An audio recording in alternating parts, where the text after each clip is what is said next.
Deathpixie disclaimer. This video was originally recorded in September 2024. There is swearing and profanity. Sources are listed in the description.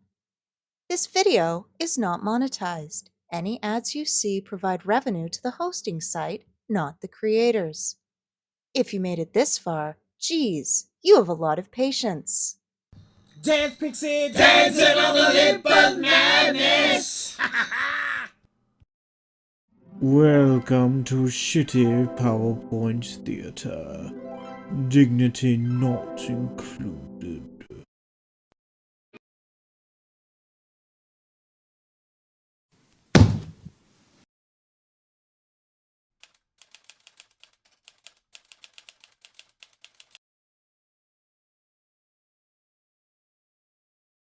Anyway, guess who's up next?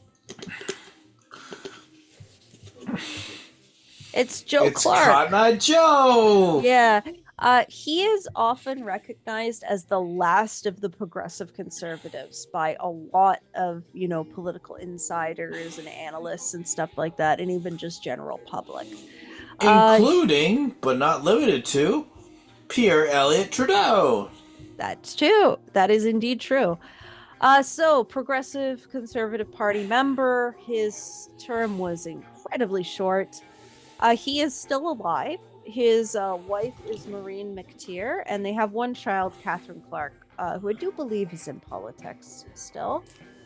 He is in fact the youngest prime minister, which I would like to note, because it commonly gets forgotten that a progressive conservative was in fact the youngest prime minister. So just want to note that out there. Throw that out there for you. He wasn't in long. So he did introduce Bill C-15, which is the Freedom of Information Act. It did not get to pass, but if you noticed, it formed the basis of the similar act that was passed by Pierre Elliot Trudeau. Yeah. The Canadian Caper, that was the rescue by the Canadian government and CIA of 6 American diplomats who had evaded capture during the seizure of a United States embassy in Tehran, Iran, after the Iranian Revolution, when Islamist students took most of the American embassy personnel hostage and demanded the return of the U.S.-backed Shah for trial. So that's something to be a credit to. He refused to work with the Social Credit Party, which is I can't remember why that was a plus. I apologize to everybody out there. I'm sure Nathan Crabsworth is looking that up right now. I will be looking up very, very shortly. Yeah. There was the gas tax was viewed as a con. I've never been quite clear on that, on why it was such a big con, but it was a con, and it earned him widespread animosity, but I'm still don't quite understand. So essentially, the Social Credit Party of Canada was very, very much evangelical. That was it. Yeah. That was the issue. Yeah, you're starting to see the trickles of evangelical Christian politics now. Not scary at all! Anyway, defeat is not bitter unless you swallow it. So not bad. Not bad. He would, in fact, spar with his future political rival at university, and that future political rival was Preston Manning in debate forums on campus. So that was neat. He actually had social liberalism, which put him at odds with the right-wing members of his caucus.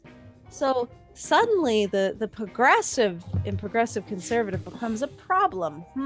Yeah. Gotta keep this in mind for later. Now, further to this, again with the Social Credit Party, a lot of utilization of Joe Clark was in his ability to get people from the Social Credit Party to effectively cross the line. There were a couple of big gets for him. So not only did he refuse to work with them, He also effectively limited their power as much as possible, which put him at odds again with the more right-wing members of his caucus, as Miri has been saying.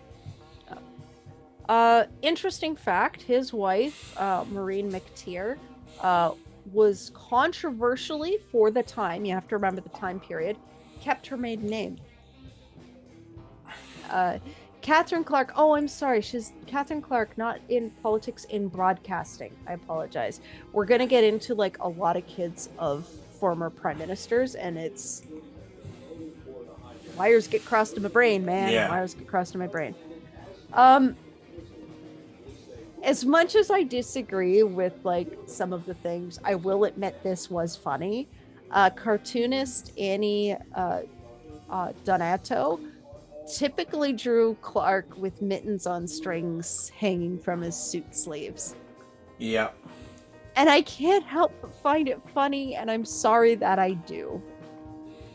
Oh, don't be sorry. That's just hilarious. All right.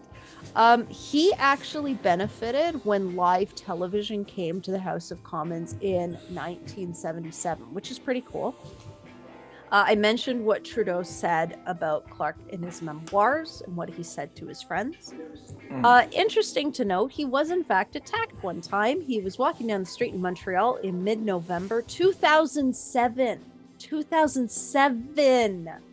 The attacker asked him if he was the former prime minister, and Clark said he was. The man struck him and fled. Clark sustained a bloody nose but was not seriously hurt. So that was interesting.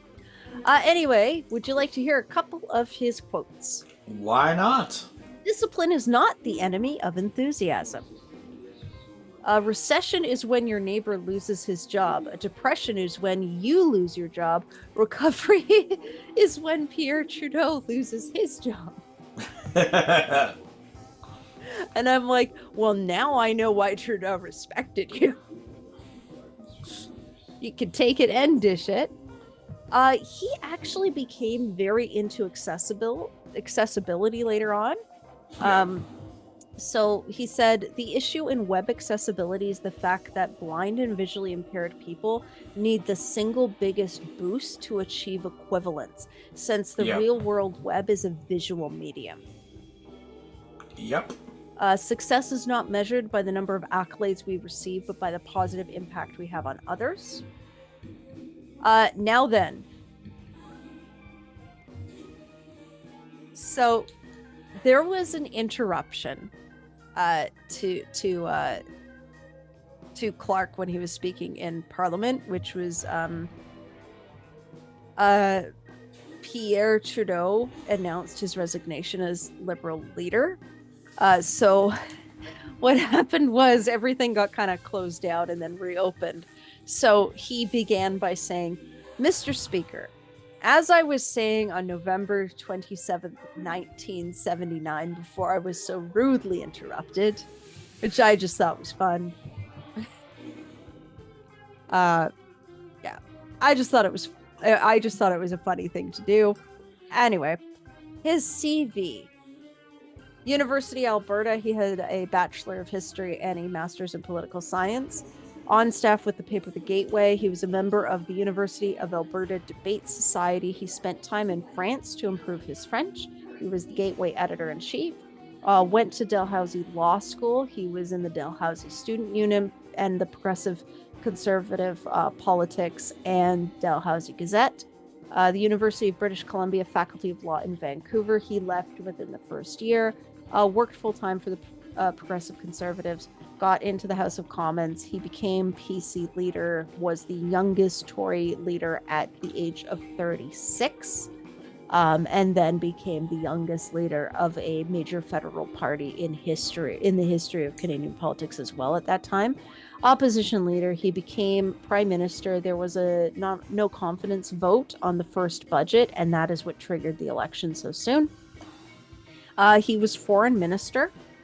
He was the first developed nation minister to go to the previously isolated Ethiopia, and he led the Western response to the 1983-1985 famine in Ethiopia. He stood against apartheid and for economic sanctions against South Africa, and took a strong stance against American intervention in I can't say it. I'm stumbling. Nicaragua? Thank you. And accepted and promoted accepting refugees from El Salvador and Guatemala. He was constitutional affairs minister and had a leading role in drafting the Charlottetown Accords. He was retired, and he did it by not standing for re-election in 1993. He became a special representative to the Secretary General in the United Nations for Cyprus from 1993 to 1996. A university professor and lecturer, president of his own consulting firm, which is Joe Clark and Associates Limited. He wrote a book, A Nation Too Good to Lose, Renewing the Purpose of Canada.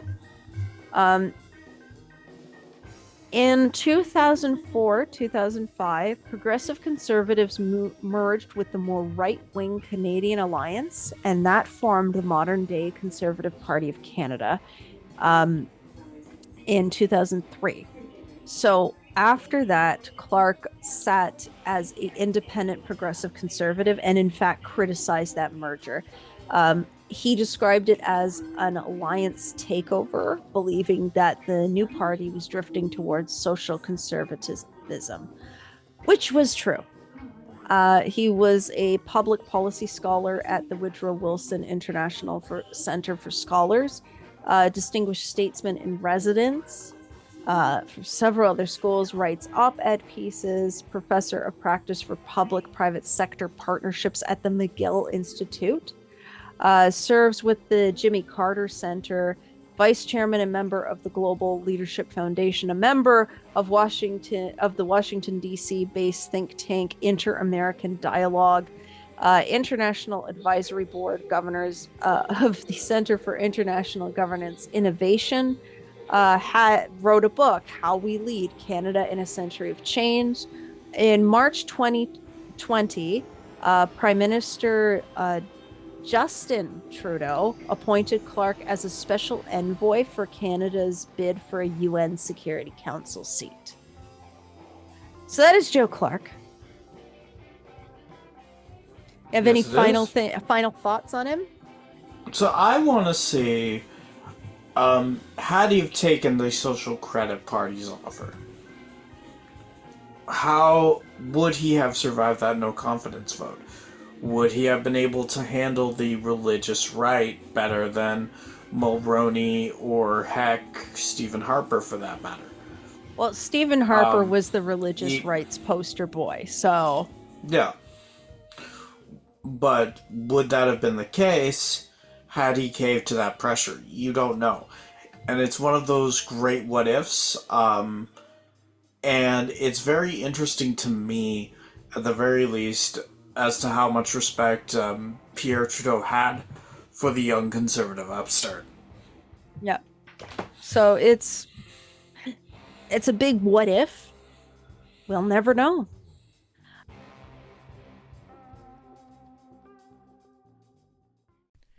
Hey, this is Trapdoor Crabsworth for deathpixie. If you liked our content, please like this video and subscribe. And if you want to see more, just check out our links in the description. Do it. Do it or Mary will kill you.